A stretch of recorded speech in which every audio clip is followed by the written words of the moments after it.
Today's artist lives his life in full color, and you can see that through his paintings. He painted his first watercolor at 15. He joined the Marine Corps at age 18. At 21, he became his own boss by buying the sign business where he worked. He had 2 sons by the age of 22. He continued to work in commercial art and sign design, and then got a teaching credential and taught commercial art at community college for 25 years. When he retired at 62, he was able to do so because his son bought his sign design company. And then he focused on his painting, as well as his hobbies of fishing and golf. And he earned oodles of awards in national art competitions and 13 signature memberships. I asked him if he could share an aha moment in his art journey. He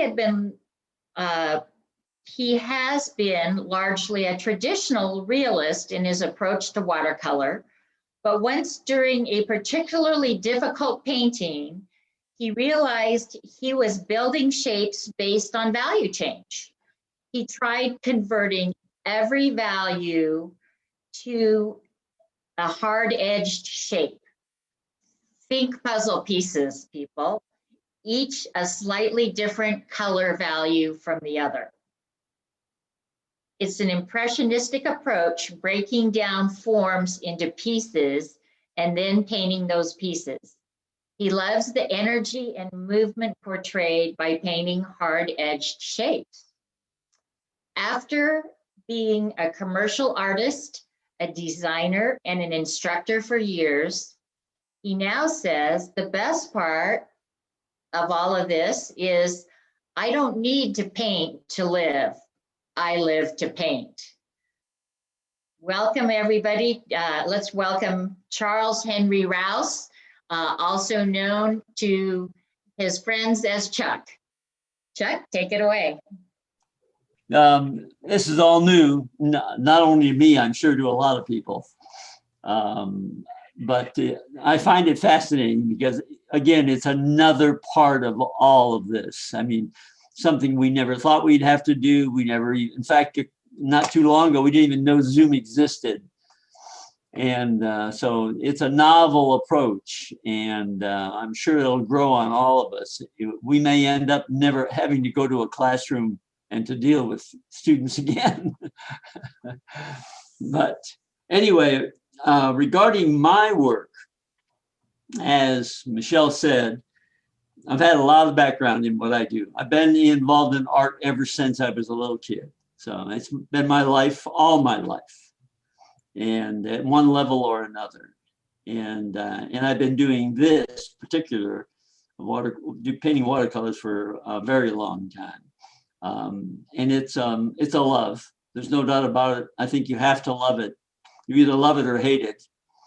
But I've always been fascinated by watercolor. When I was in college and we had to take various classes in the art curriculums, and everybody shied away from watercolor, you know, the same old, you know, oh, you don't want to take watercolor. Oh, it's really difficult.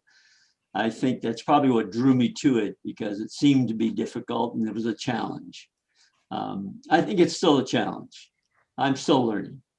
It seems like every day I learn something new about what I'm doing and how it works. But as Michelle said, when I am still a traditional watercolor artist. I still paint traditional watercolors. I move back and forth between my newer style and my older style. I have a hard time deciding which one I like better, but I do find that I am allowed to do more things when I paint on a shape-based level as I do now. Someone asked me, not long ago at a show, another artist, why I changed. He said, you were doing such a good job your old way. Why would you want to change to a different style? And my only answer that I could come up with is that shape-based painting allows me to paint anything, period, with impunity. There was a time in my life where there were things I didn't paint. I just looked at them and I said, I don't think so. And I would avoid those things, you know, just for whatever reason. Well, when I changed a number of years ago and started painting the way I paint now, be honest with you, there is nothing I won't paint because it allows me to think shapes and not subject. And when I was a traditional watercolor artist, and I still am, with washes and, you know, flowing color, and I still enjoy doing that. But the control of the watercolor was always an issue. Some paintings, the control was much more demanding than in other types of paintings. And those paintings I would have a tendency to avoid. And now I don't. Now I don't even think of the subject matter. After it's on the paper laid out, all I think about are the shapes that make up the reality. That's all. It's a shape and a shape and a shape. And when you're through, all the shapes make a picture. And I enjoy that. And I find it very satisfying. And I like the results because they're full of energy. So anyway, yeah. Now, is there going to be a question and answer part, or can people ask questions as I'm going along? Because I don't mind. Actually, normally what we do is we have them put it in chat, and then we will, then I'll ask you the questions as we go along. So I want to encourage everybody. We've got 118 participants out there. So please feel free to put your questions in chat, and then I will ask them to check as time permits. So you're the moderator. Yes, indeed. Okay. All right. Well, we'll go to full screen now. And I'm tired of looking at myself. and then we'll start. And nothing changes, though. I won't see this, but you will. But you will hear me just the same. Everything else will be the same, except you'll be looking at me full screen or at my tabletop. That's right. Okay. All right. Let's see. We want to. There you go. Okay, yeah. Okay, all You can right. see it. And can you see it on your computer now, Chuck?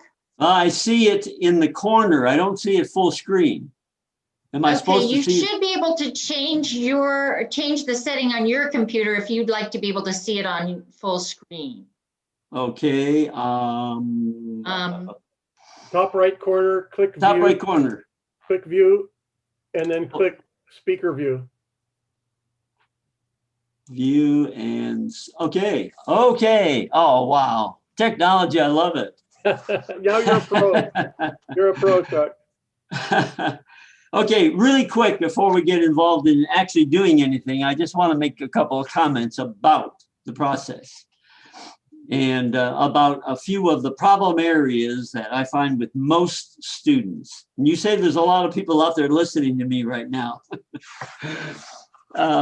I brought this, this is part of what we're going to do tonight, but this is an example of how I work, how I get to what I'm going to work on.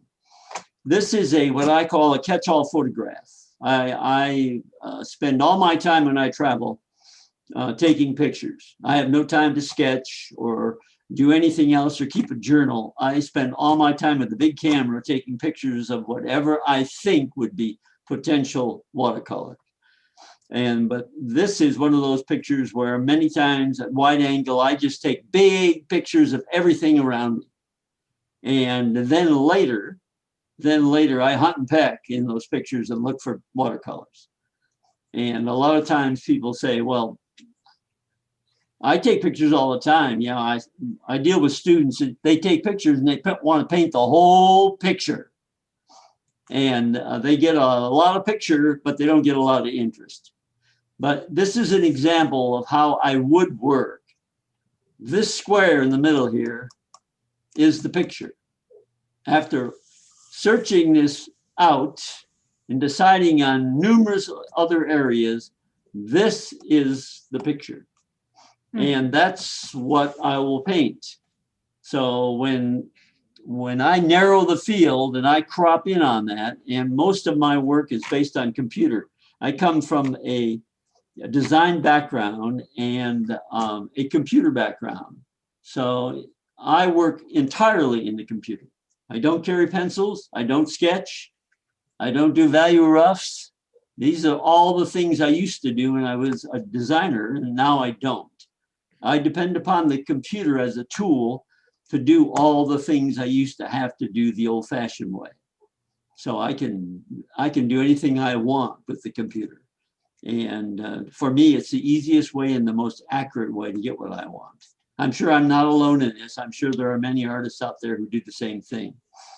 But anyway, I just wanted to, I know there's a lot of people who, well, for one thing, there's a lot of people in the lower spectrum of watercolor painting that just don't have either the money, the time, the inclination. Maybe they have a job, they have families, kids, and they can't do all these things. And so they take the easy route and they use maybe their cell phone for reference pictures. I don't, but anyway, this would be the way I would approach it. This is the way I would suggest. If you really want to get better and better and better, is that maybe you might want to do the same thing, or at least approach it similarly. So anyway, that's all I'm going to talk about that. Now, where to start? Okay, here's the reference. Now, this is very simplified, very simplified. That square I showed you on the reference that I took, this is that section that I took out of the picture, looking for something interesting in that photograph to paint. And it was just for this. This isn't something I had laying around in here or worked on for something else. I drug that photograph out of the archives and I hunt and pecked until I got this out of it. And then this was converted into a shape-based reference. And you can see, I get a little closer, you can see how it's put together. Just remember, this is a very, very basic representation. But in so saying that, I can also say that even despite the fact that there is very little detail in this reference, you can see it still makes for a very interesting picture and lots of color and lots of action. Everything is boiled down to the minimum. So and I have found great success since I've gone to this way of painting. Shows, awards, this has been very good to me. So anyway, but this is what we started with. This is my reference. And this was pulled out of the photograph in the computer and then blown up and printed for use as reference.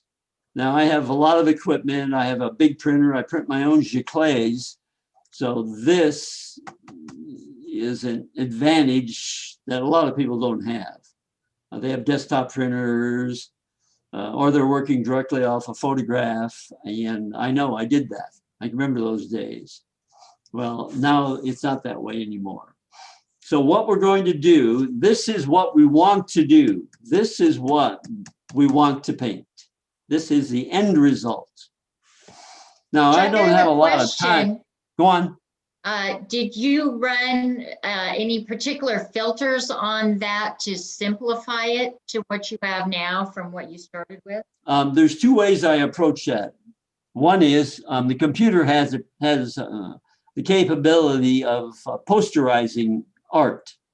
So it will, in its own way, simplify the subject matter. And also, it is based upon the same principle of variation in value. And that's what makes it. Did you use Photoshop or some other program that does that? I used to use Photoshop. I'm an old Photoshop guy, and also Corel Draw. Corel Draw is a little easier for most people to operate than Photoshop. And then there are a lot of other programs out there that do similar things.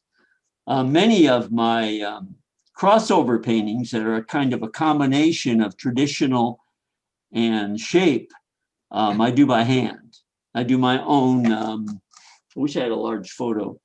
I do my own breakaways as far as value, based upon the changing value in the photograph to get my detail. And I do that visually, by outlining and then converting. That's involved. But anyway, you end up having to either trace or find another way to get the image onto the paper. In the videos in my class, I sent Joe a couple of those videos to show him what we would be doing. And in one of those videos, I explained the process of how to get the images onto the paper. There are different ways of doing it. Now, I'm not going to really go into that now because that's all we talk about. If we're going to get into actually accomplishing anything here for the viewer, I need to talk less, and I'm a talker, so I can talk my way. We could sit here and talk all night. Good way to sell the workshop, Chuck. There's still 6 spaces available for 4 days of Chuck Rouse. Okay, so anyway, this is what we want. Okay, to get here, we have to start with the layout. Here's an example, a very simplified one. Here's an example of the layout. This is the watercolor paper. This has been laid out. I have to be careful how I sit here because I can make it easier. You can see, I'm sure all of you can see the outlines? Yes. Okay. Yes. Well, those are the lines that that break away the values in the painting. So every value, every value. Now, we're not doing every value. We're simplifying it because otherwise we would never get anywhere. And the gray that you see on here is the liquid masking. I use liquid masking a lot. In fact, even in my traditional paintings, I use a lot of liquid masking. I know some people don't particularly care for liquid masking for various reasons, but as I tell students, you have to learn to use it, and then you have to learn how to make it not look like liquid masking, and that's the key.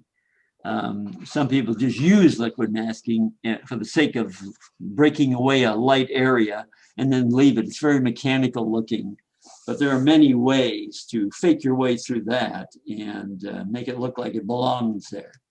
But anyway, I took the... I'm sorry, what brand of masking fluid do you use, and do you apply it with a paintbrush? I tell you, I've learned a lot about liquid masking. I use PBO. And it's the only masking I think is worth using. I have used all the others. Winsor Newtons, a lot more expensive. What is it? Incredible White. Oh my God, there's a bunch of them. But PBO, as far as I'm concerned, is the easiest and the best to use. You can leave it on the paper for long periods and it comes off. A lot of people don't use it properly. It can be thinned down at least 40%. And that makes the world of difference because you can use it with a decent brush. You don't have to use a stubby crap brush that you can't even do a sharp line with. You can actually, I use my old watercolor brushes when they go to the PBO farm and become junk brushes. But you thin it down and you can extend it for long periods of time. I use a large bottle of PBO may last me 6 or 8 months, and I paint a lot of paintings. A lot of paintings. In fact, it's all I do. So anyway, it is, I think, the best you can do. You can splatter it, you can put it in an atomizer, you can spray it, and it won't clog up on you, but you have to thin it down. And you have to, this is key, you have to strain it. Brand new, when it comes in a bottle, shake it up get a tea strainer and pour it all out through the tea strainer into another container, seal it up, and you're good to go for a long time, and it won't clog up. And there is nothing worse than when this stuff clogs up and ruins the brush you're using because you can't get it out.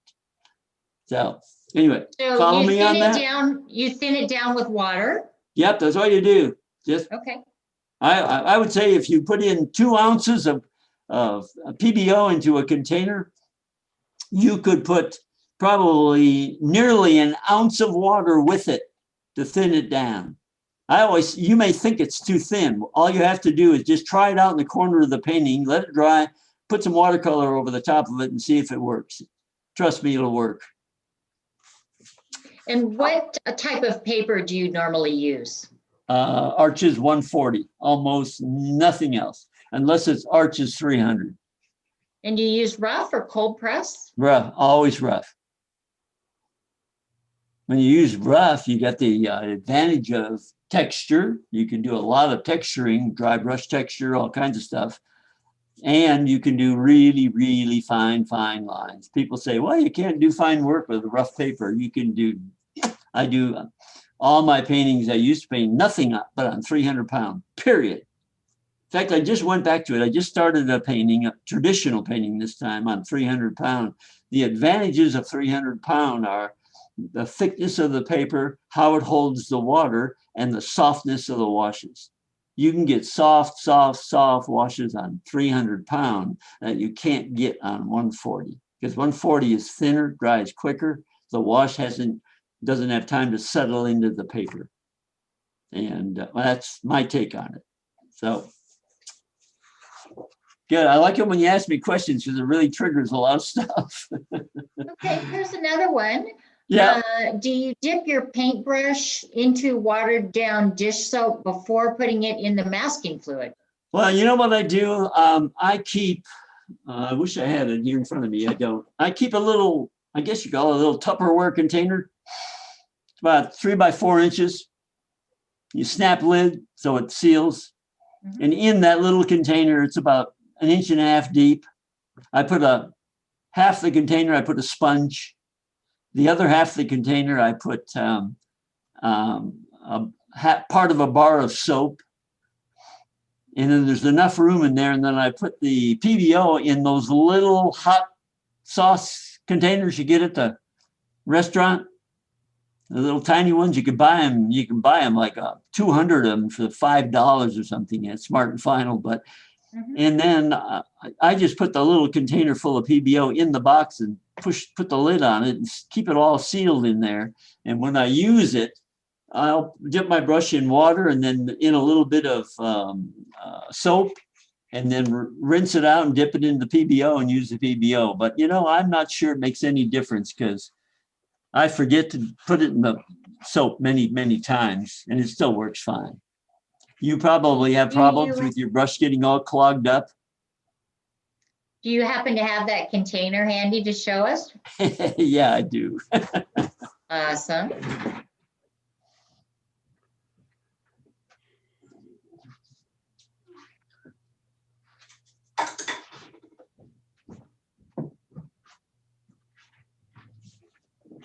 I've been doing this for ages. I've had this forever. There's an old, what is it? Snapware. There's a sponge, soap, and a little container full of PBO. Ah. Oh, okay. You put it in here, water it down. You can see the hole in the middle of my soap. See? That piece of soap has probably been in there for 5 years. That's how much soap I use. I remember reading years and years ago when I was a beginner, and they said, yeah, you got to use soap. It helps the PBO or the masking fluid flow. And it also keeps your brush from getting all clogged up. Well, if you thin the PBO down, it won't do that. Just don't work too long without washing out your brush. You know, in other words, as you work, every now and then clean the brush out and then start again. Okay, now I took the liberty of putting the masking on the paper, as you can see. And with the way in which I work from dark to light.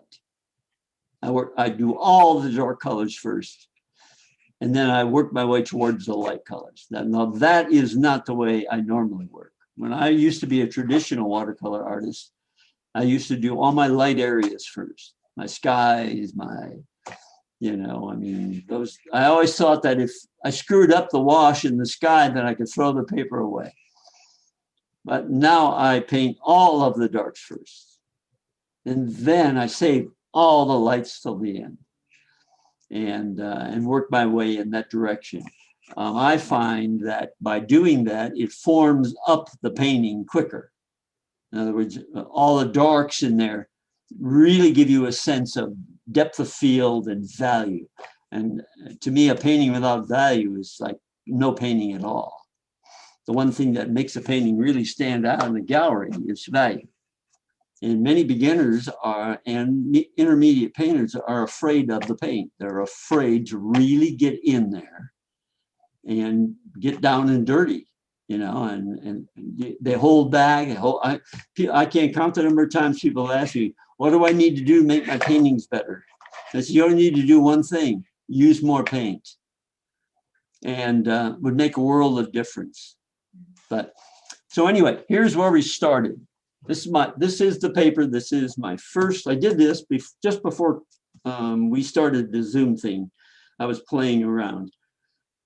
Now I know I can't paint the whole painting this evening, and this bothered me because I like to see the painting done, even if it's just a quickie. But even tiny paintings take a lot longer, and I am not a plein air painter. I'm not one of those washy, swishy guys that, can slop around in there and have a painting done in 2 minutes. That's not my way. I'm a plodder and I'm a detailer. I come from a commercial background where everything was detail, fine detail. And I once had another watercolor artist approach me at a show, and he said, "I'll bet you were a designer before, weren't you?" And I said, "Yeah, how'd you know?" And he says, "Boy, you can pick them out of the crowd." He says, "All you guys," he says, "are detail oriented, and your paintings show it." So anyway, that's why it's hard for me to sit down and really paint a fast painting. What I call a fast painting is 3 hours long. Okay. My regular paintings take me 50 hours to paint. So, I mean, that's what, 50 hours. How many days is that? It's a lot of days. And that's just to paint it. That's not to do all the prep work. That's not to get the, the reference and the layouts that's the painting. So I spend a lot of time painting. Sure is a good thing I enjoy it. So did you, the dark that's down there, you started painting that already, the black? Right. While I was just killing some time, while I was waiting for everybody, I just came in here and painted in some of the black shapes, as you can see in the reference here. There's the black shapes. The darkest, start with the very darkest color on the paper. And that's it right there. That would be that color right in there. And even it isn't as dark as I would like. So I'd probably go back in there and put another layer in there. But one thing I should comment, many of you already know this, maybe not. I tell you, it took me a long time to figure it out. But when you're using heavily pigmented paints like blacks, dark blues, any dark colors, too much pigment and you'll get a shiny surface. Any of you familiar with that?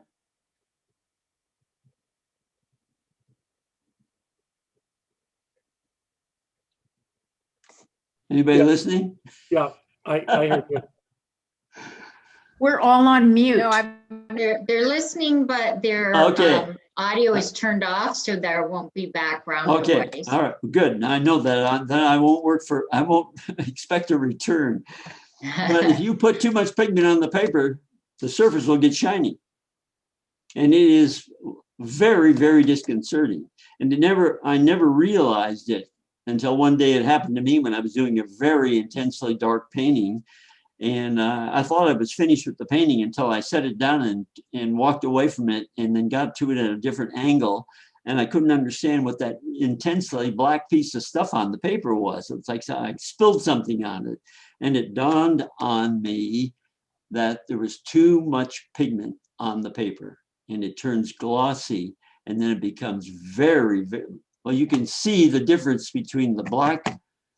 Here I use black matte here to kill the light. And this is a shiny plastic. They're both black.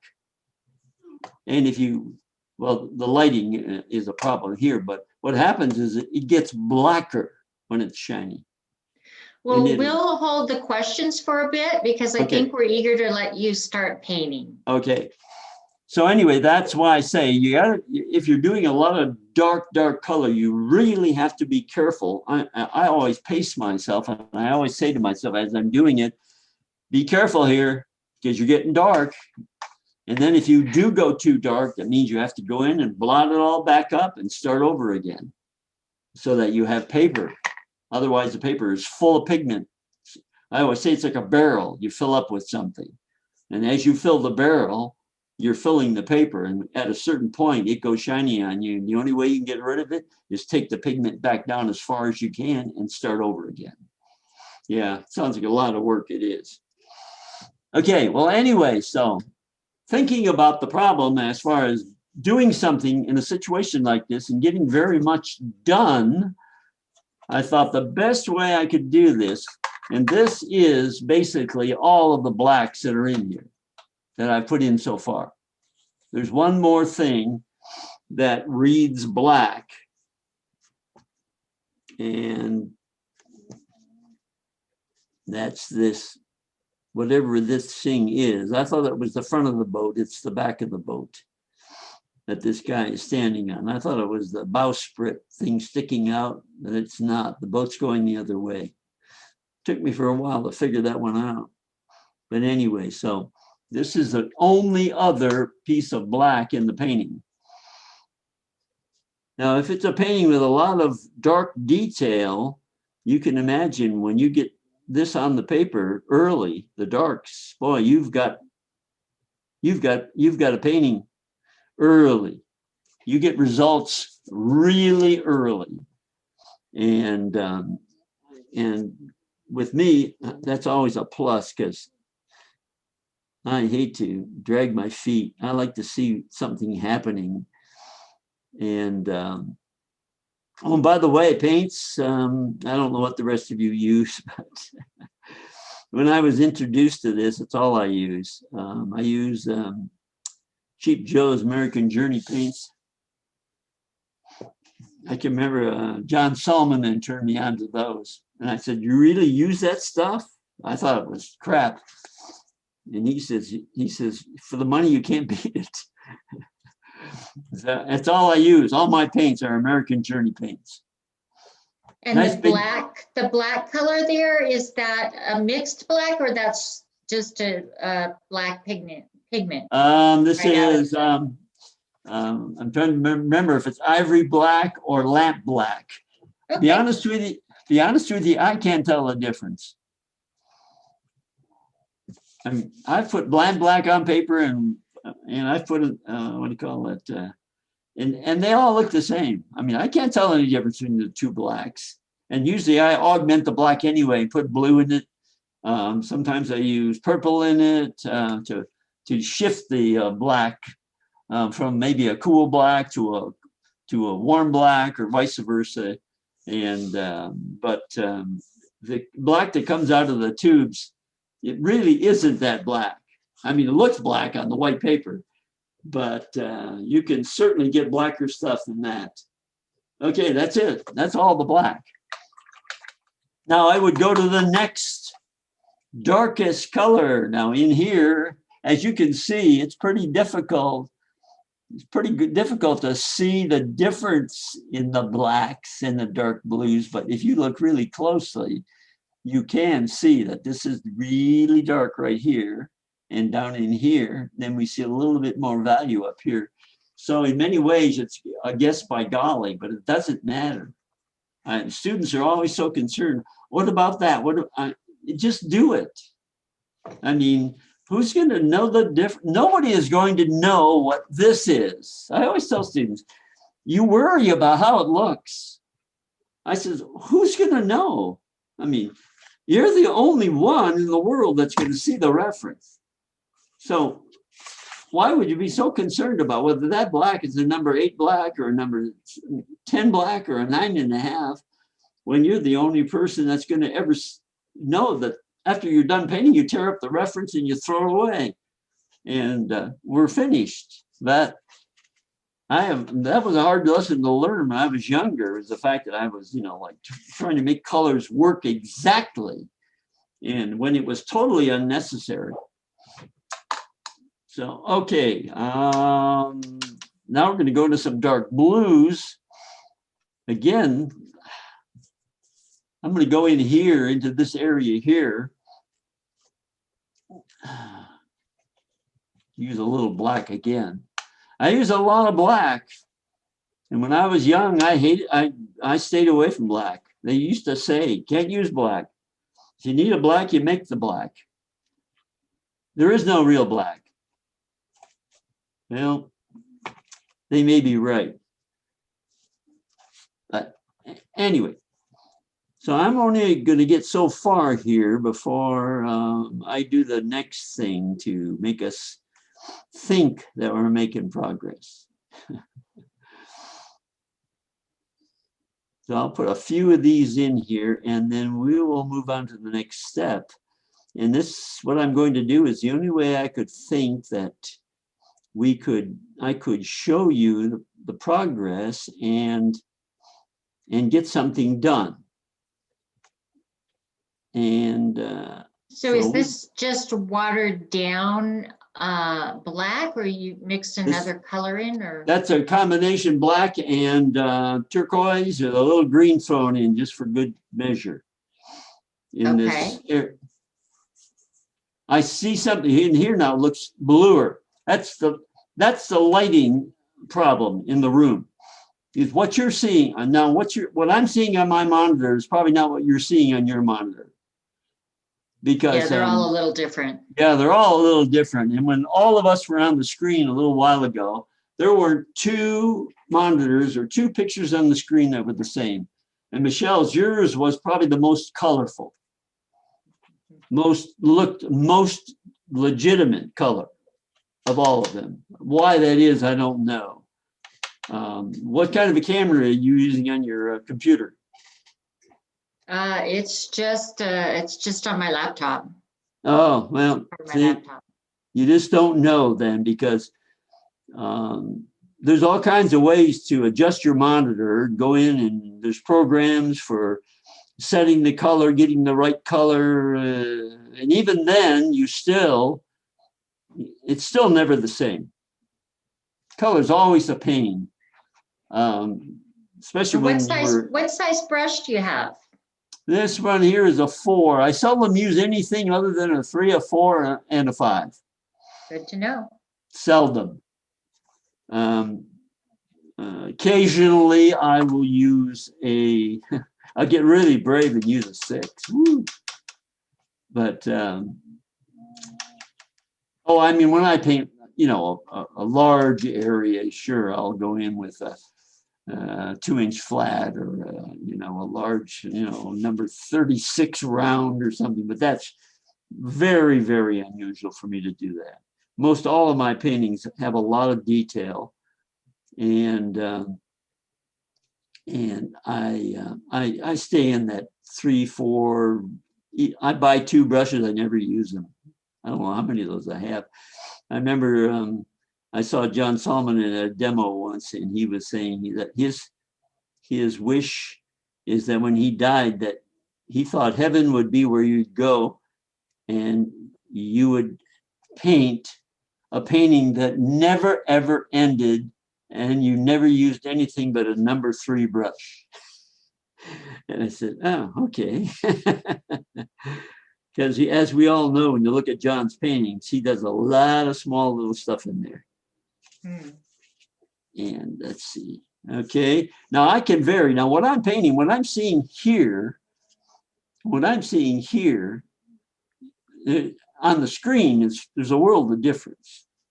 I'm seeing a blue here, a light blue, and this is not a light blue. It's a grade medium dark blue. I want to darken it up a little. It just shows you how the difference is in how it appears upon the screen. Now it's almost as dark as this one up here, but it doesn't look that way on the screen. Okay, now we need to go even darker and put in a different. Well, I think that as you get more paint on there, that the values will be more relative, will be clearer, more relative to each other as opposed to. You're absolutely right. You're absolutely right, because that's the key as you're moving along. Is you need to finish areas to really appreciate what's happening. And in the process, I say to myself all the time as I'm working, don't forget, you'll see a color and you say, needs to be darker. Oh, needs to be lighter. Well, usually in the process, when you darken, at the same time you darken something, you lighten something else. So many times when I'm partway through a painting and I'm looking at an area and I say, boy, I need more color in there. And then I have to remind myself that I haven't painted the color next to it yet. There's nothing but white paper there. And you can't judge a color when the color is sitting in the middle of a white field. So you really have to put that next color next to it to really get a good idea of how far off you might be on your color. And it always happens, never fails. And I go back and say, boy, that thing was really light. But that's just part of learning how the paint works and how it dries and how the paper works. The combinations, that's what this is all about. Okay. And once you mix in the tray, can be a long way from what you really want. When it's wet and floating in the tray, it really looks like, okay, that's the color. That's what I've been looking for until you get it on the paper. And you have to adjust it. Okay, where are we? Okay, I'm going to come in here around this blue.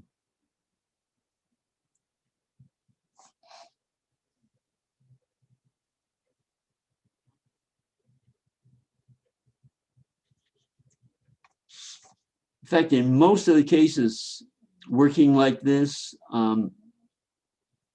you can be miles away from the color you want or you think it should be, and it'll still work.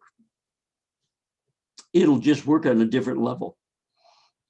The overall picture will still read the way you want it to read. It'll just read in a little different way. The subject matter will still show as it should. You'll just get a different effect. The boat will still be here. I can use, in fact, I am, many of the colors we're using here would have to be, I'd have to go back and darken. But even then, it's still going to be, it's still going to say that. So they're going to say the boat, the guys on it, even if I use a little different color. And sometimes I just don't even, sometimes I just glance at the reference and just guess them by golly, just to see, really loose. Just go in and say, okay, it's a dark green. Here's a dark green, and leave it and move on. It's amazing how far off you can be with the color and still accomplish what you're trying to accomplish. And sometimes even better than what you thought it was going to be.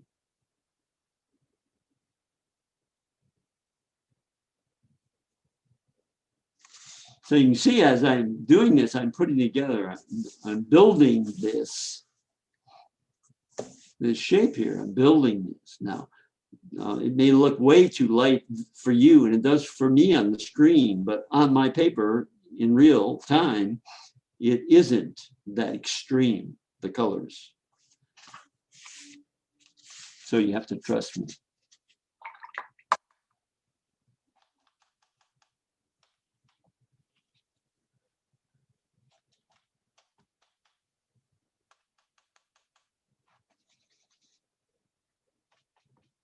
Half the fun is playing with the color.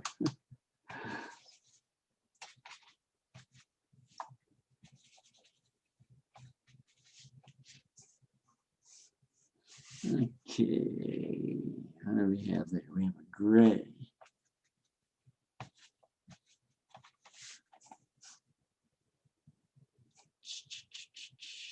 Right there, okay.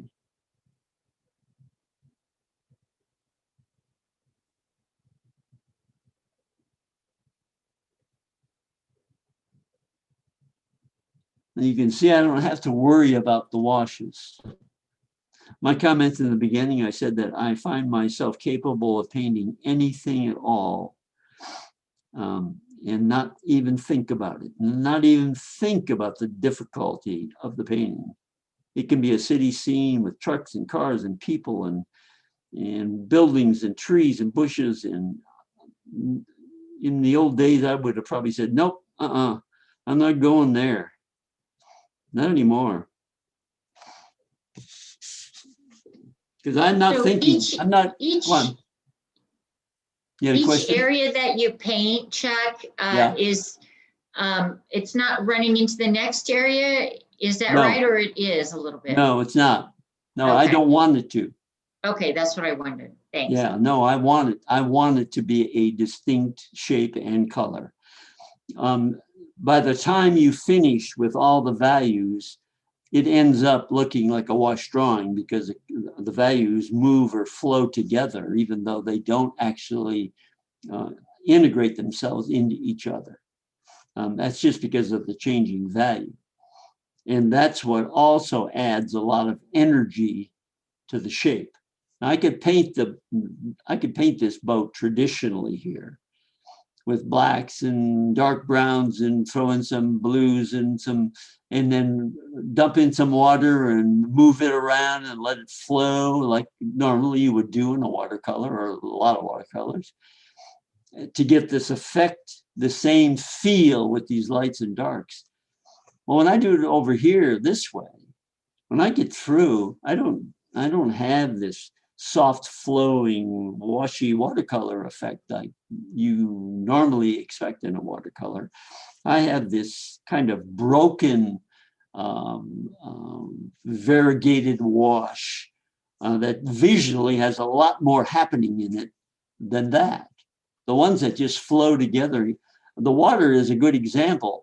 The water around this boat was a typical, waves flowing and reflections. Well, when it was simplified down into posterized down into the shapes, it converted these movements, the white foam here and the white foam there, and then we have the blues and the greens and the turquoises.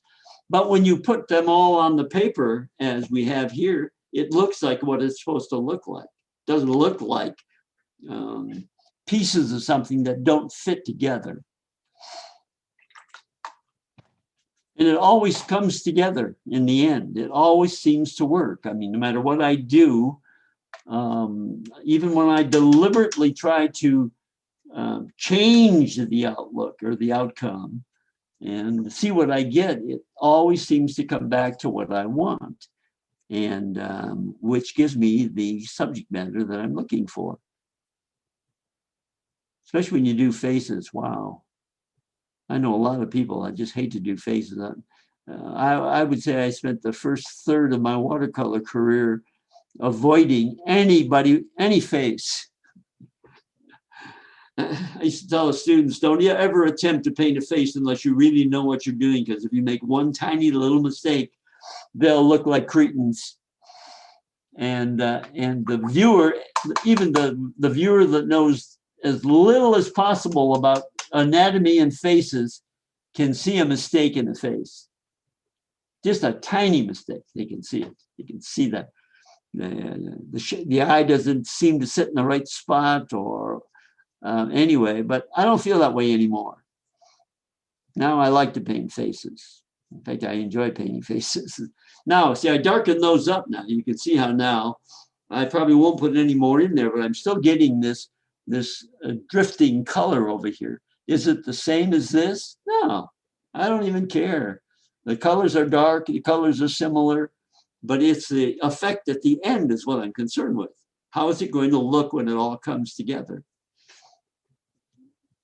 Okay, we'll do the bottom one here and see what we can. I want to be able to take off the masking.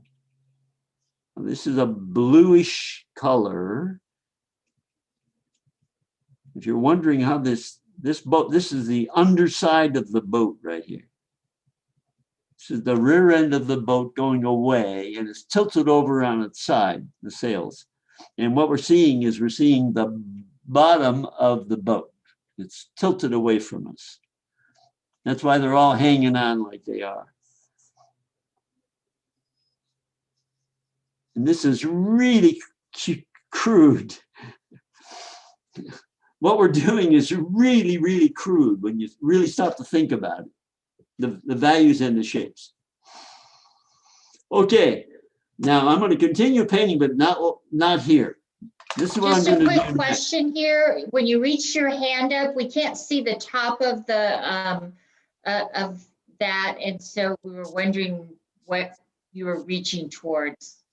Now we can see it. Okay. Oh, yeah. Well, the only reason I kept it out of sight because I wasn't working up there and I didn't think of the importance. I can make the desktop smaller, but I don't want to do that. I want it to be as close as possible to the viewer so he can see the lines and they can see the colors.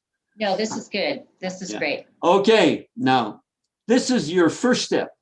Let's just say you're the student and this is your first step. I said, okay, paint all your dark colors. Now there's a few dark colors we didn't get into. Let's do a couple of those just so they're done. And I'm gonna go off the grid just a little bit here. Okay. I'm not quite sure what the color of this is, but I'm gonna get these two guys in here.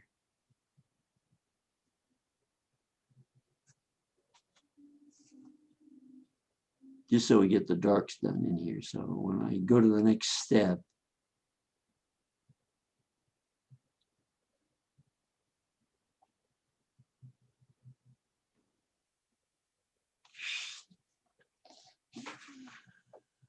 okay, and let's see, and he's blue.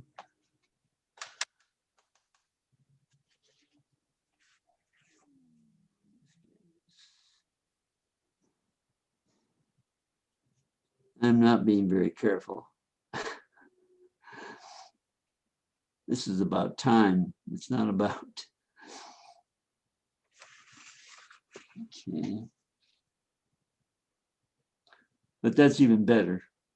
I can remember demos that I did when I got halfway through the painting and I ran out of time and I said, oh, I got 5 minutes. I just went in and threw a whole bunch of paint on the thing. And then I said, gee, even that worked. Even though I just painted all the shapes, whatever color was handy, it still worked. It still looked like what I was trying to paint. Well, that's pretty cool. Oh, it is. That's what I say. Now, this one here, I'm not being very careful with those shapes. There's little bits and pieces in the colors. I'm not really trying very hard here because I don't have the time to do it. Let's see. But I want to get in some of these base shapes so that you can see, at least we can see some of these things that are happening in here. Okay. And I really would like to get to a spot there where I could take off some of the masking so that people could see how that works. Masking is, I love it. I love masking. You can do so many things with masking. You know, you can protect things and see, brown in here. What do we got?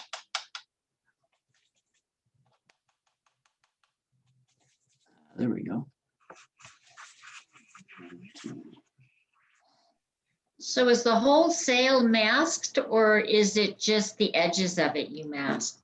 That's a good point, because no, you're right. Just the edge, this large sail here, I have just masked the edges of areas so that I can paint around that area and without having to mask the whole sail. You know, you just outline the sail, and then you paint up to the outline. Otherwise, you'd be using, you know, a ton of masking, and it would be real time consuming. So I just paint the shape around it. That's the deck. I'm assuming that's the deck. A lot of times I don't even know what these things are. I find that even more interesting. A lot of times I don't even know what the shape is. I look at my layout and I go, I wonder what the heck that stuff is in here. What is that? But it's the strangest thing. I can paint the shapes and finish the shapes and then stand back, and then it comes to life. And then I say, oh, that's what that thing is. And it's like finding gold. But let's see, where are we? Let's see if we can just get this last little piece here. Wow. I'm not used to painting under the gun. Where was I going with that? No pressure. Okay, this is where I was going with this.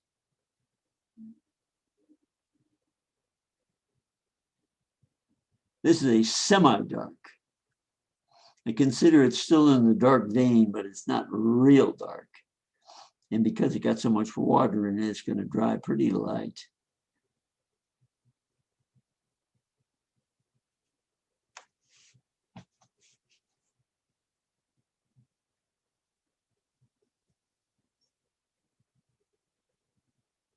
And you don't have to be real careful. That's another nice thing about this. If you overlap, sometimes it even makes for a third value that you didn't even have there. Okay, now you can see what's happening. You know, you can actually see how this is coming together. Our values are not as dark as they need to be in some areas, but it doesn't really matter. When I get all the rest of this around these, my value system will just be a little bit different value system than it is over here. But the overall concept will still be there. They'll still know what that is. You'll still know those are people over there.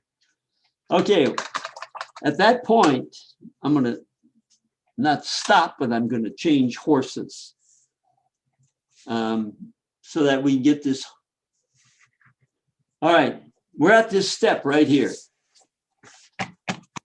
This is the real thing. Okay. I don't know how this is going to work. My girlfriend thought this was a really cool idea.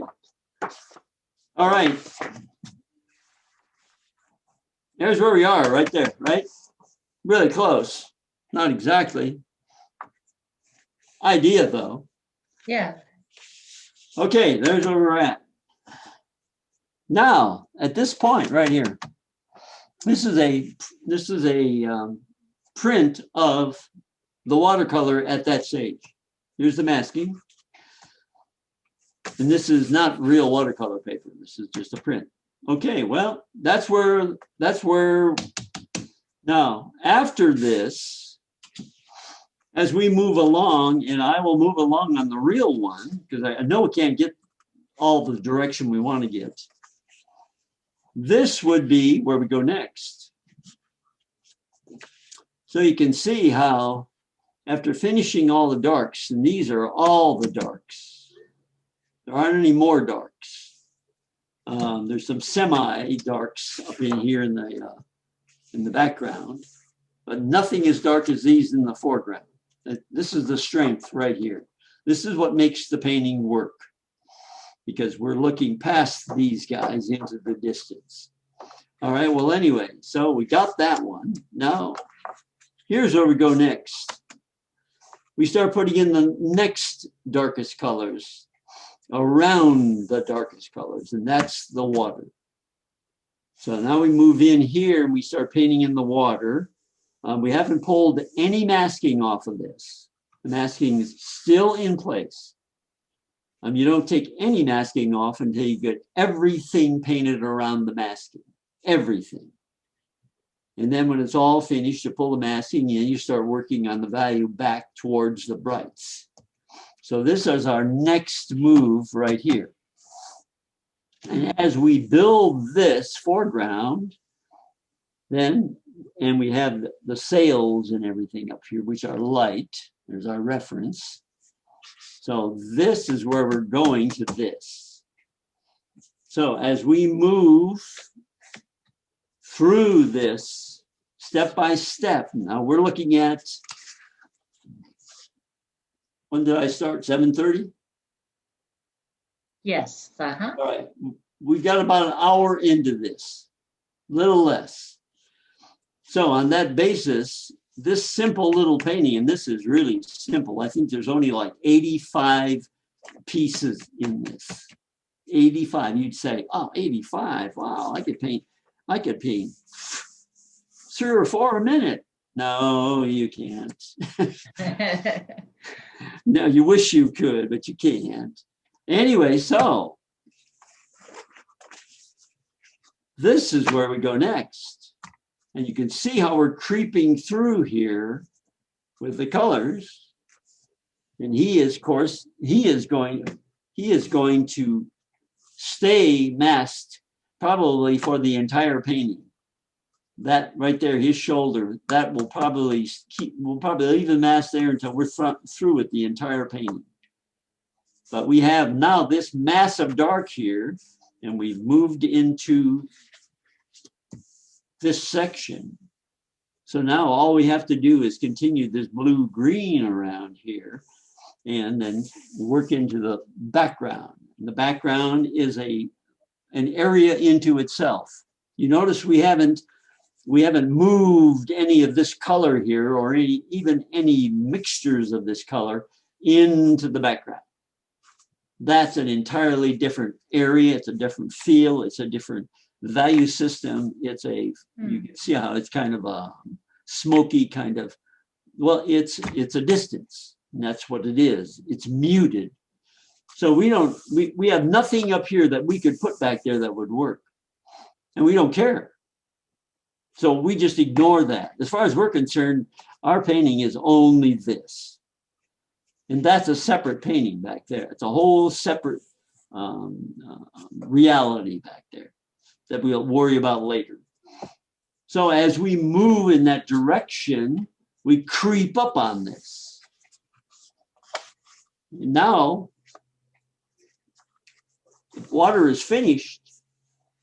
And now we're sliding into the muted background, into this as we go. So what we're doing here is we're looking at 1, 2, 3, 4, probably 5 hours worth of watercolor painting here at this point.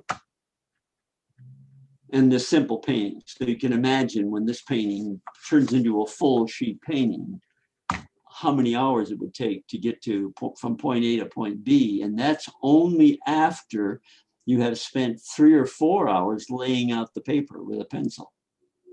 And that's only after you've spent 3 or 4 hours working out the color composition and the painting in the computer. And you haven't even painted. So, I mean, it just piles on top of it. So you have to be a very patient person to do this. Now, I know that all of you, if not all of you, are watercolor painters, and you all have your own way of working. So I'm not trying to teach you a quicker, safer, easier way to paint. It may be easier, but it won't be quicker. I mean, it's time consuming because you have to really orient yourself to shapes and detail. And this, like I said, is like 85 or 90 shapes in here. I paint my big paintings have anywhere from 1,300 to 1,800 individual pieces in it. So you can imagine how much time you spend painting little itty bitty tiny things that all flow together into big things. And that's where all your depth of field and your detail comes. Here's the next step.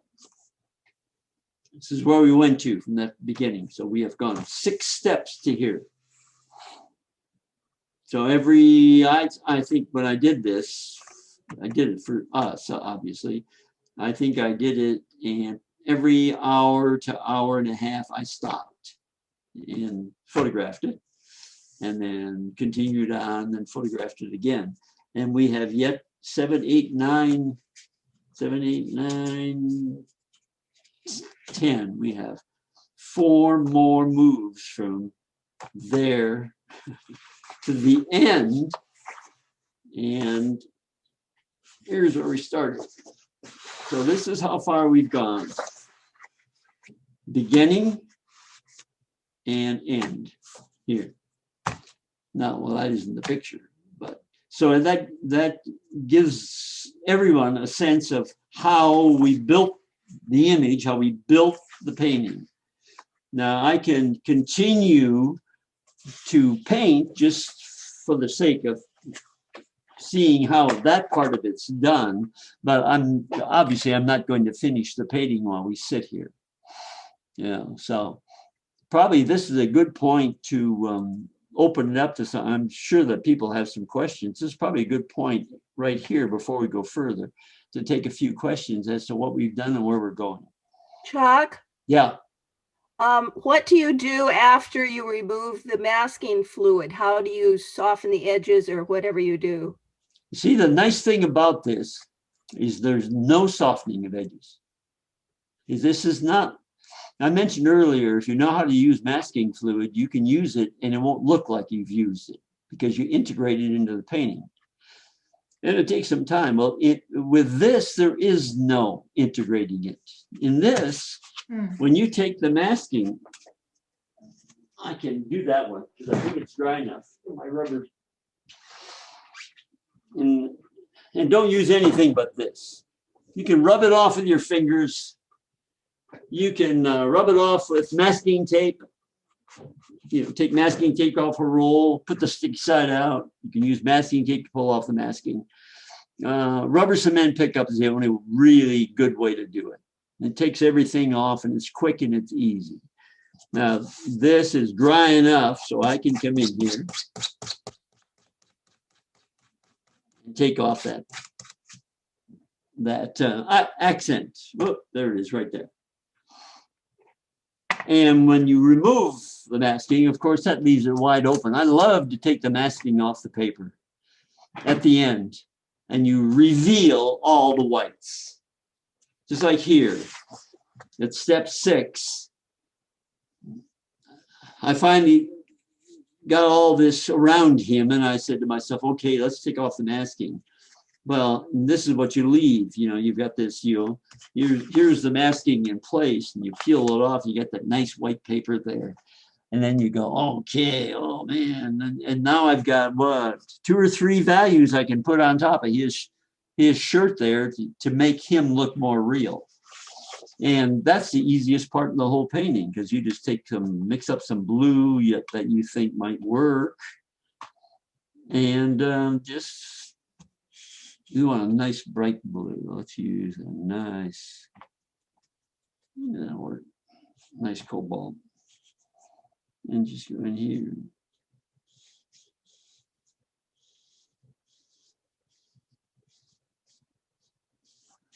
Now that'll dry light. This is all you have to do. You don't have to play with it. You don't have to soften the edges. It's unnecessary. You just don't need to do it because we're not painting that way. We're not trying to make it look traditional. We want this to be, rugged, impressionistic feel to it. I can lose the impressionistic feel to this if I put more shapes in it. I can make this look like a photograph. I have a painting over in Rome right now in Italy that I sent there. It's a picture of a woman, a young girl in front of a church. And and it's real lifelike. I mean, she's young and beautiful and got on this gossamer gown, and it's painted this way. I had a choice to paint it traditionally with washes or like this. And I contemplated that for a week, thinking about how I was going to do it. And I opted to paint it shapes instead of traditional washes.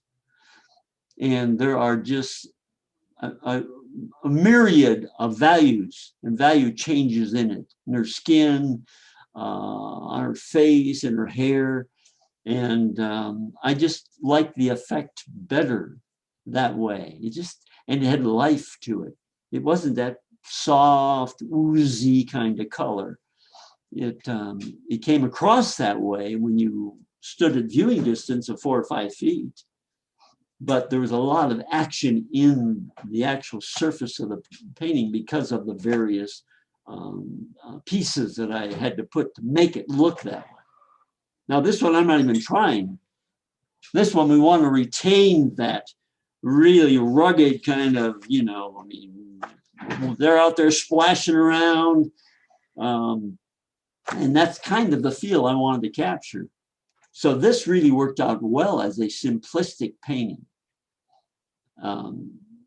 Mini paintings are fun to paint this way, because when you're through, you have this little tiny little 5x5, 6x6 painting, and it all just flows together in a really interesting way because you've got all these shapes. And it's amazing how people love to look at them too, at the shapes. And I hear husbands and wives and gals all the time say, honey, you got to come over here and look at this one. It's got 1 million pieces in it. I don't paint them for that reason. But so anyway, yeah, when I start pulling off, now we don't have enough in here, so I can't pull off the whites down here. But so anyway, as we move into this is what happens. And then as we finish off in here and uncover him, and then we start moving up into here. And this all down here is finished. Now the sail starts taking shape. The values in the sail, which are very pale values, but you can see how those values actually flow together and actually make you think of a canvas sail. You don't need to. I mean, I've got some boat paintings where I went in there and spent days and days and days doing washes in here. When I got through, they were gorgeous. But to be honest with you, I like this effect better. That's just me. So anyway, oh, that's the one.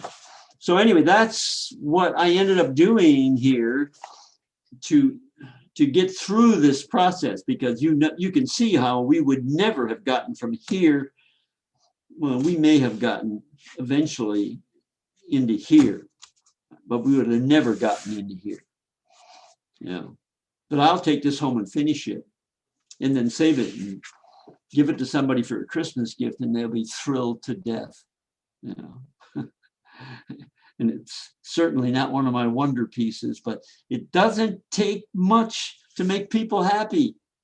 Just the fact that you painted it is enough, to make people just ecstatic with the fact that you would give them something you actually created yourself on paper. In this way, I tell students, this is a stepping stone to traditional watercolor.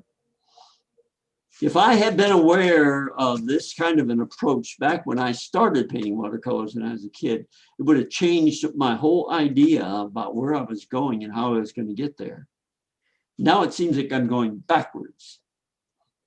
In other words, I almost relearned, because when I lay out a traditional watercolor with washes in it, I do the same thing as I do here. The shapes may be a little different, but I lay it out the same way. And all those shapes are washes instead of hard shapes. They're washes. This would be a wash. This would be a wash. and that washes would be integrated into the rest of the painting. Oh, I got a perfect example. I don't know if you can see this.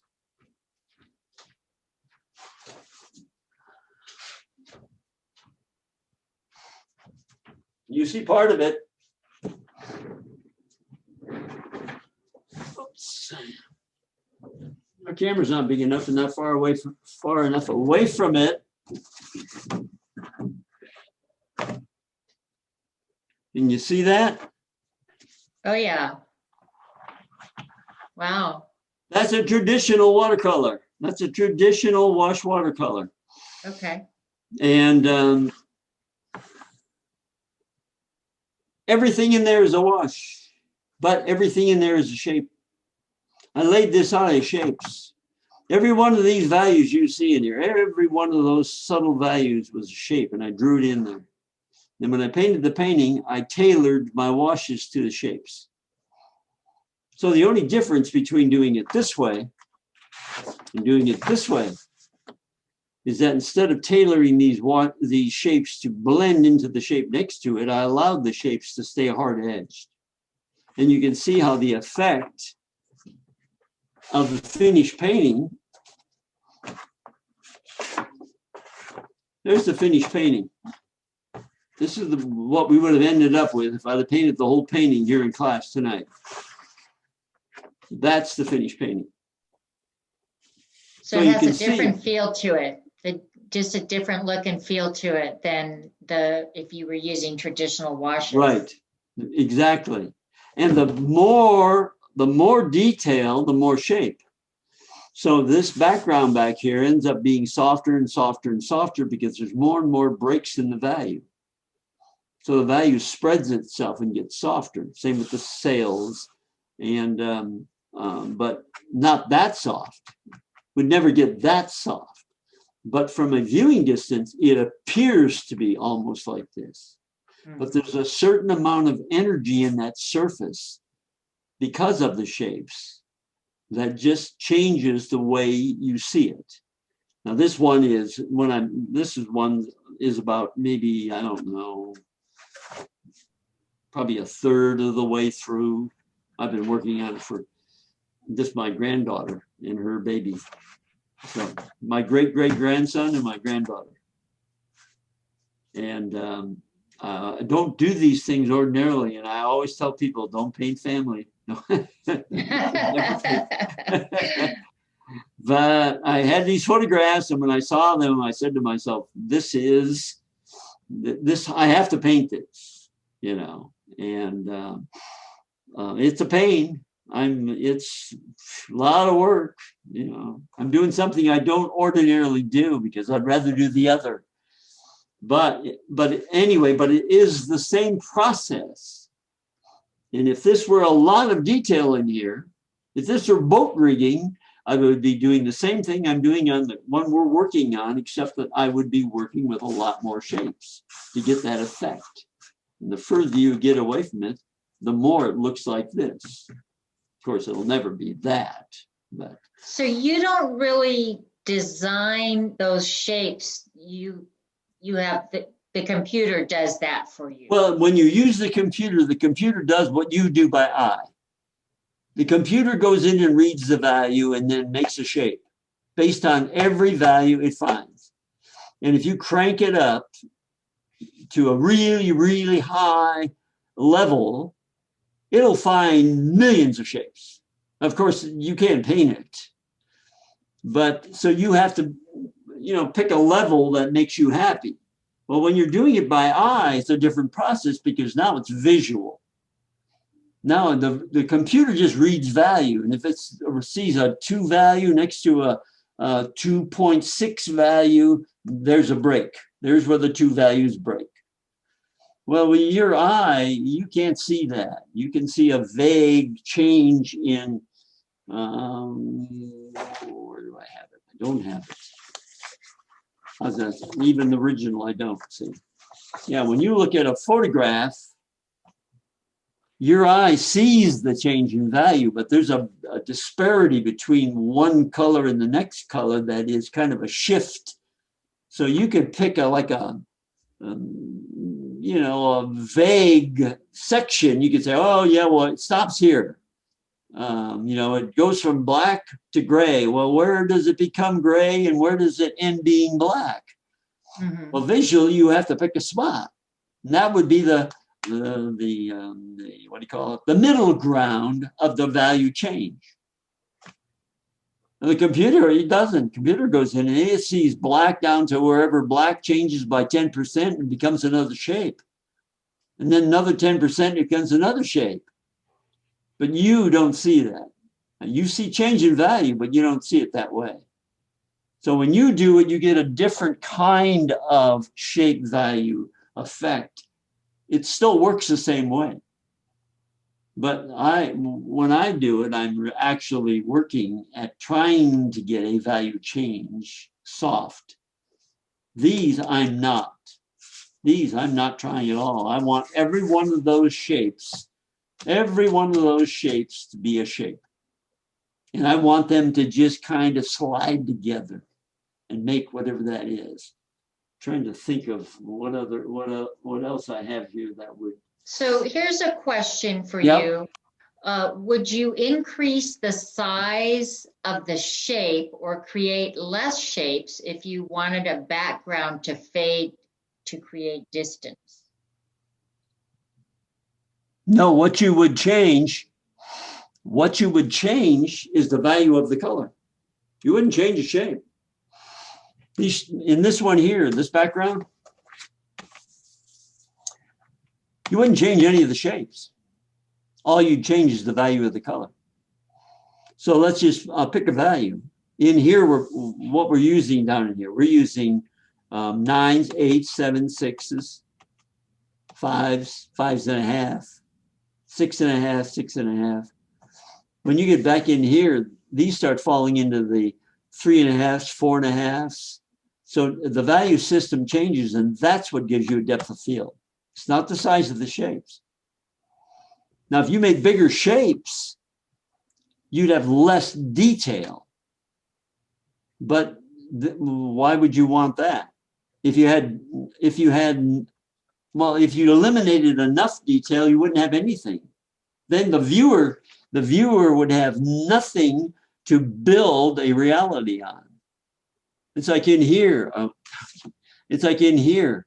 These shapes in here suggest real things. That suggests a car. There's a windshield. These are trees. I don't know what these are, you know. But the point is, though, they suggest maybe a building or a garage, but these are obviously trees. And then it goes up in here and there's hills. But if you change this and cut it back into like one shape, two shapes, three shapes, four shapes, well, then you couldn't build anything on that, any reality. You couldn't guess. The nice thing about this is that if you do it right, all these things mean something. And when you put them all together in this soft value system in the background, the viewer can find things in there that he can rest on. He can say, oh yeah, I can see houses back there. I can see people. I can see cows or whatever. That's what makes the painting interesting.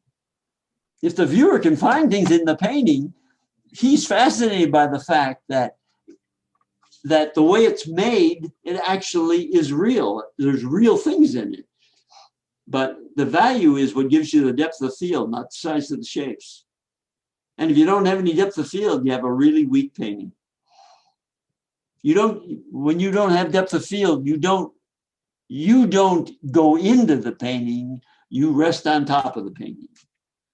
You know, I try to impress students with that. If you don't have a depth of field, then your painting is just flat, dull, flat painting. You have to put value into it, lots of value. The more value, the better. You can see how strong the value is here from a number 9.5 down to probably 2.5 down in here. Oh, and even lighter right here. There's probably a 1.5 there. So you need that in a painting to make the painting work. Otherwise, it's not going to work.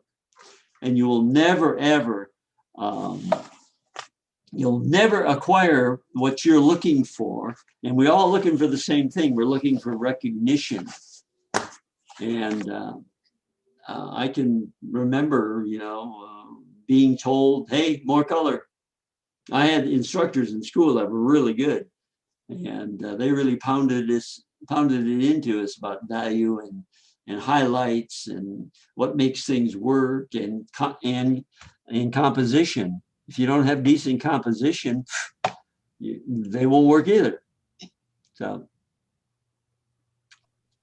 Chuck, could you show us the final painting again?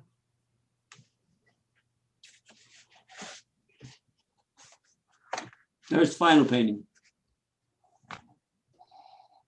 Now, the difference between that and this is the final painting too, photograph. You see the difference. This is watercolor paper. And you can see the richer color off of the watercolor paper than you can off of the printed paper. It's the same picture, but this one doesn't have the life in it that the actual watercolor has in it. So the watercolor is pretty strong. A big difference. Pardon? Makes a big difference. Oh, it makes a big difference. That's why even when you have reference that you're using, you have to kind of in your own mind have your own sense of where you want this to go. You may be looking at this, but you're really thinking, oh yeah, that's going to have to be darker. That blue's got to be brighter.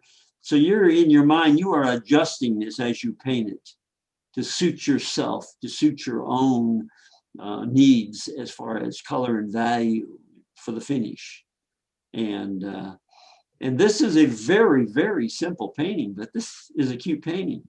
Not because I painted it, but these are the kind of things that people really, I can take this and put it in a gallery and put a $300 or $400 price tag on it, and they can sell in a heartbeat. But it's nothing to it. It's really nothing to it.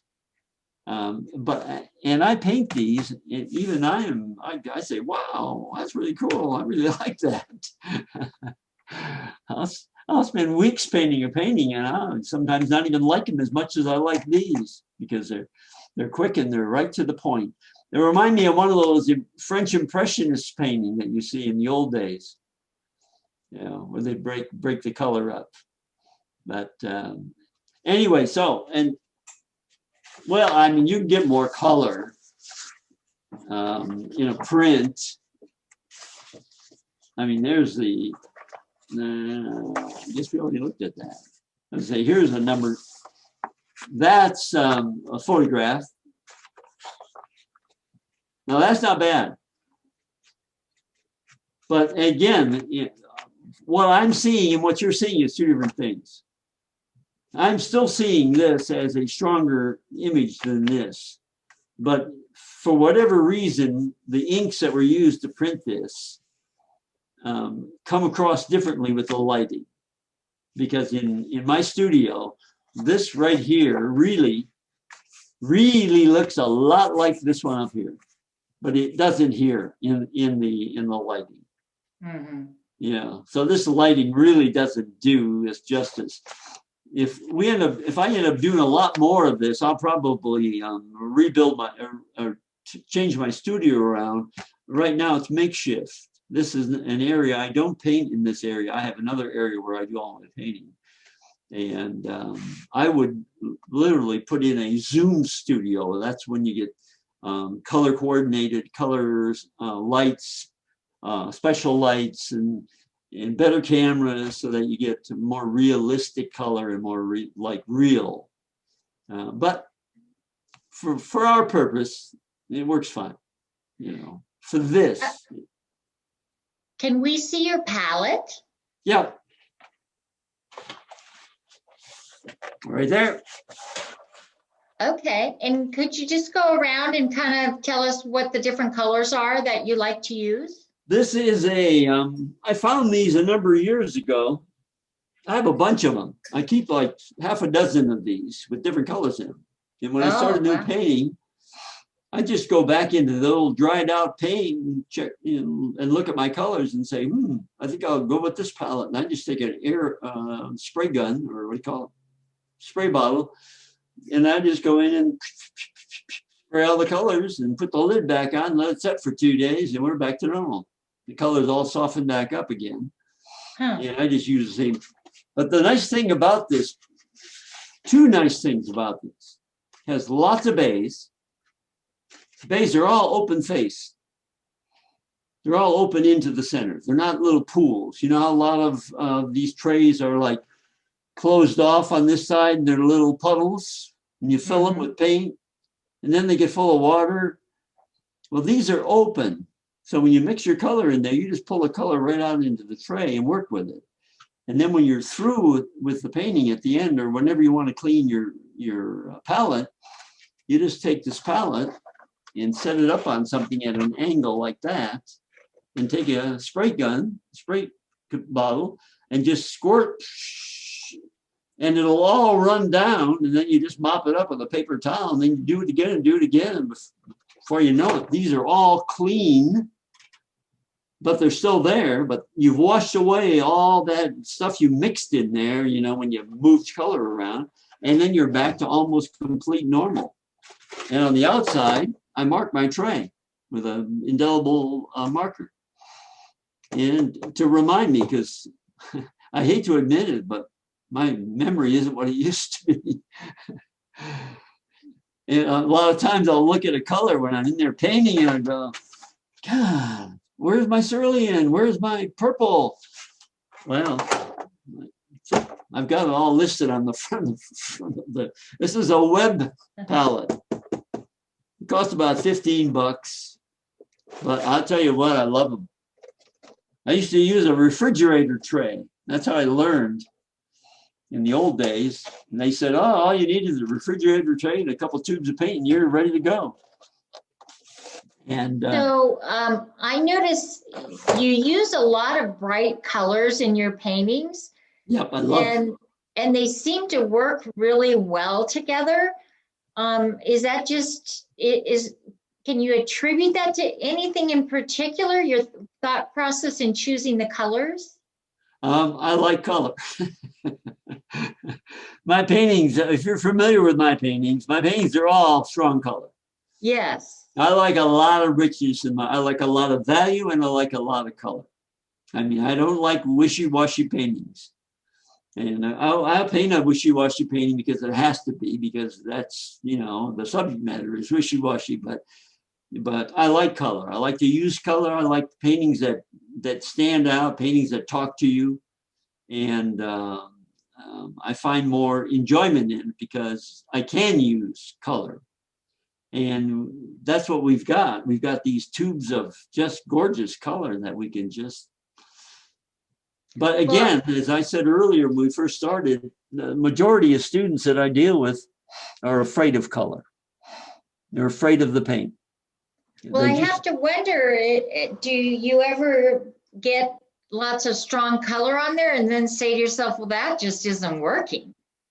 It always works. I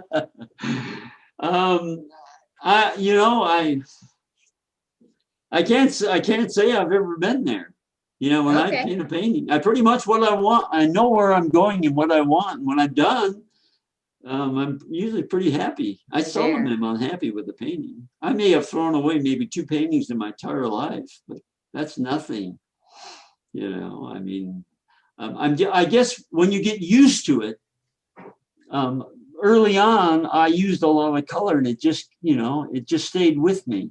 I never ever thought about going the other way. I have seen and admired artists' paintings that have some soft, sensuous, colors in it, and I say, wow, that's really nice. But I never ever think of going there. It's not my style. It's not my way. It's not the way I see what I'm painting. I see it strong. I see everything as a strong image. Even my subtle is not very subtle. But anyway. Chuck, we've had quite a few people just putting in the chat that they appreciate your approach and thank you so much for giving this demo.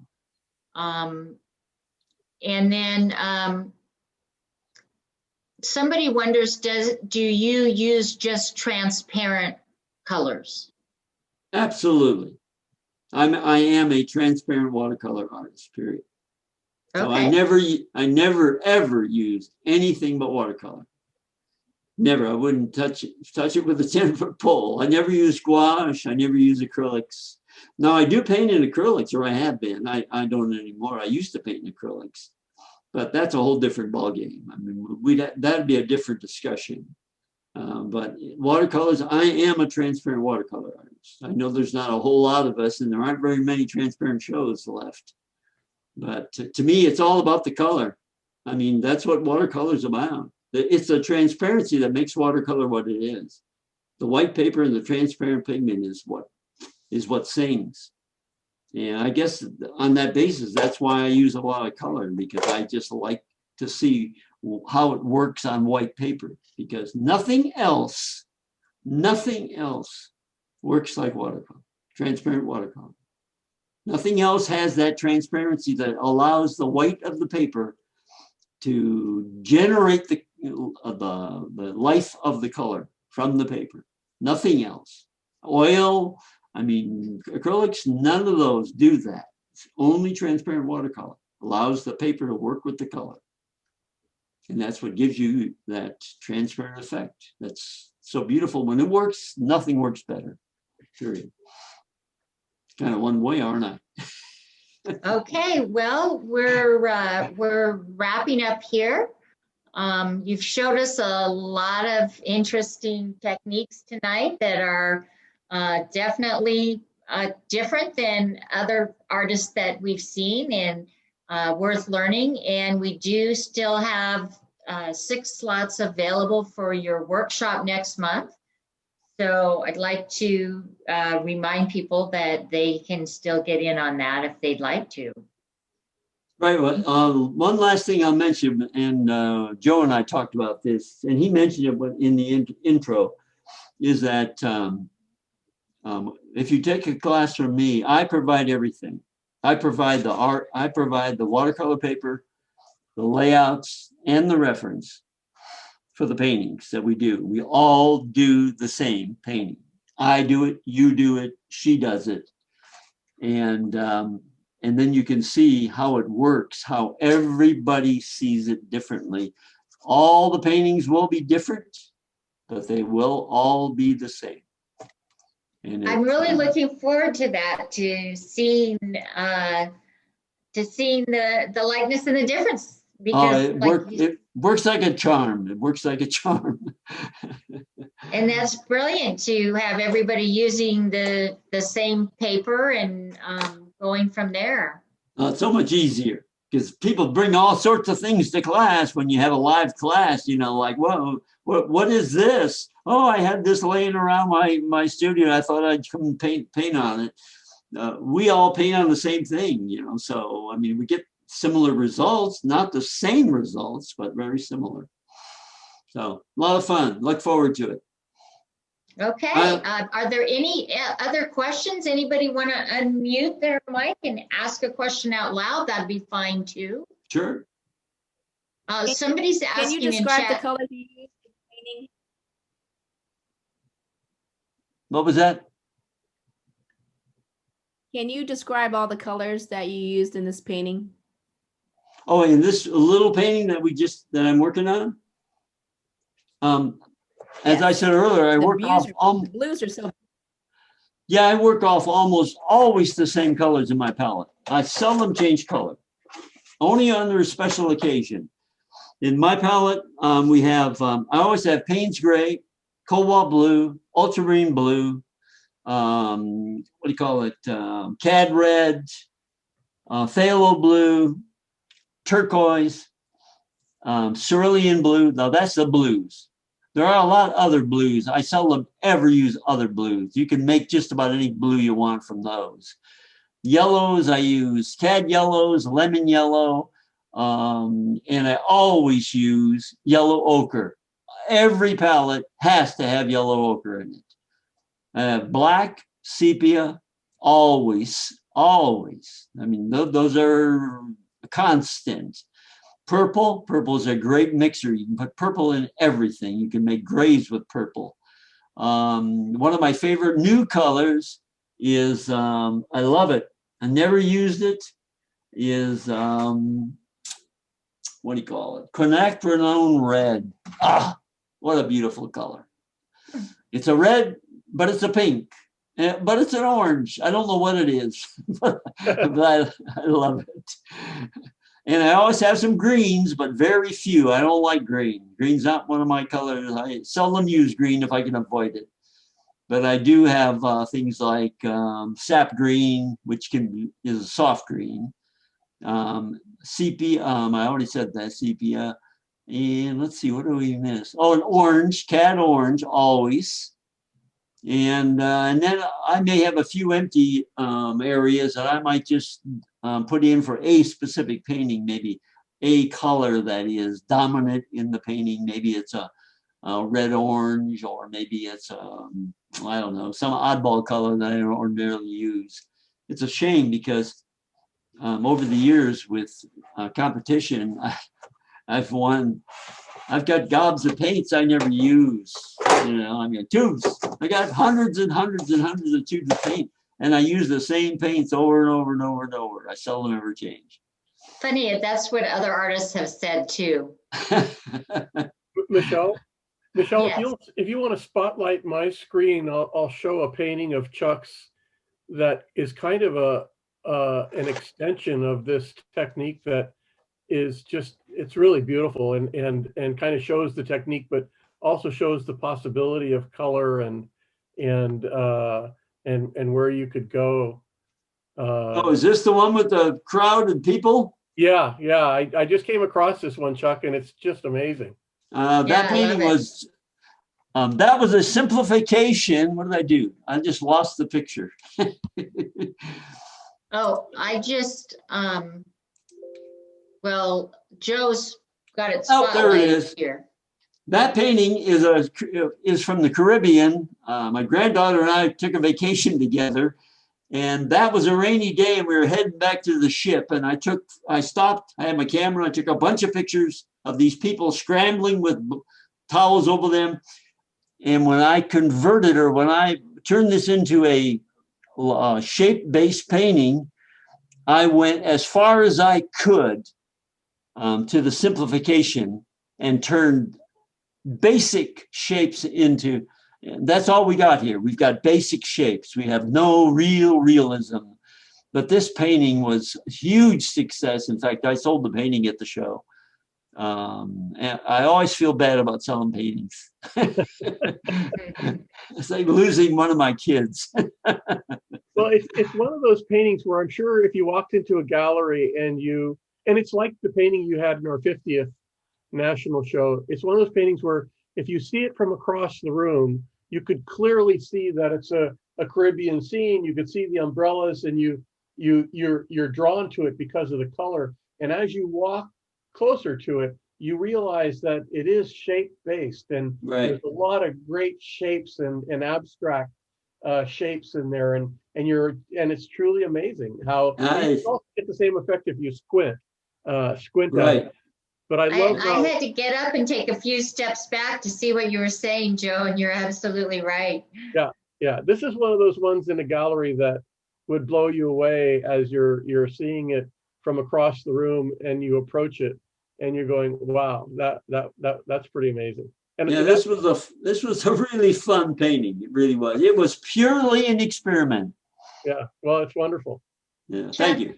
Barbara wants to know, for your workshop, is it okay to use Daniel Smith paint? I don't care what kind of paint you use. And I don't want to hurt Daniel Smith's feelings. No, I think I have a few tubes. In fact, I think I won an award once at the National years ago, and I won $5,000 worth of paint.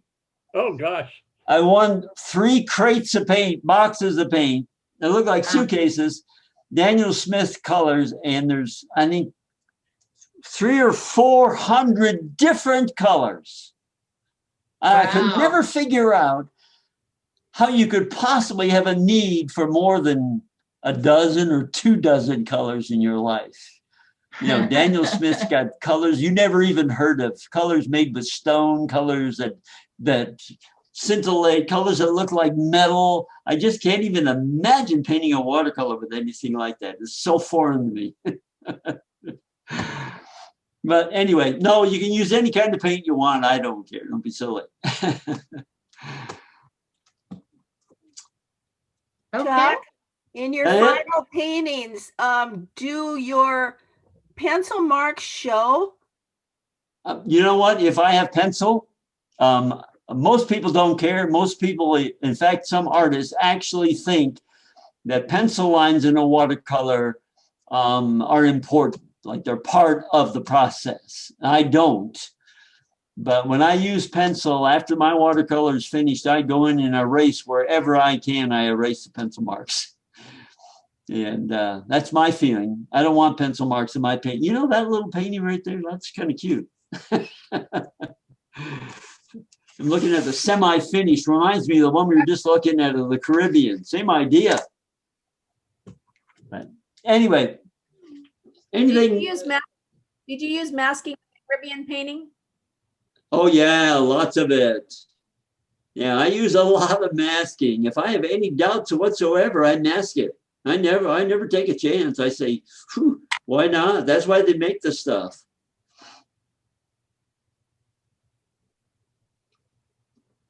A lot of that will go through in class. And you'll also, people who are going to take the class will get 2 videos before class, approximately a week or 2 ahead of class. In fact, Joe's got them already. Yeah, we already posted those up on the YouTube site, and I sent the links out to the participants today. Oh, good. So you get an opportunity. Most of this stuff I put on video so that before we have class, you'll know it. My problem with the class routine is the fact that usually you spend the first day of an expensive class talking about what to use and what not to use. And it's just a waste of time, waste of my time and a waste of your time, because you should be painting and learning. So these videos will tell you everything you need to know about every item that we use to paint watercolor and how it works. And also about other things like how to get it on the paper, how to lay it out, how to use a projector. I don't know, Joe, you saw the tapes. What else did I miss? You know, you sent me, I think it was called Bonita 1 and Bonita 2. It went through your materials and some of your miscellaneous materials, but it did not cover the projector and layout and that sort of thing. So I was going to ask you, I was going to actually email you after the meeting to ask you about that. But take a look at what you sent me. It was Bonita 1 and Bonita 2. It ran about 40 minutes total. And it pretty much went through your materials. Right. Okay. I've got a couple more. Okay, great. Okay, well, I think we're going to wrap things up here. Okay. So thank you again, Chuck, for coming out and showing us your process tonight and your creative flair. And we look forward to the workshop. Great. Thanks for having me. I enjoyed it. Thank you, Chuck. Okay. All right. Thank you. Good night. Good night. Good night. Thanks, Michelle.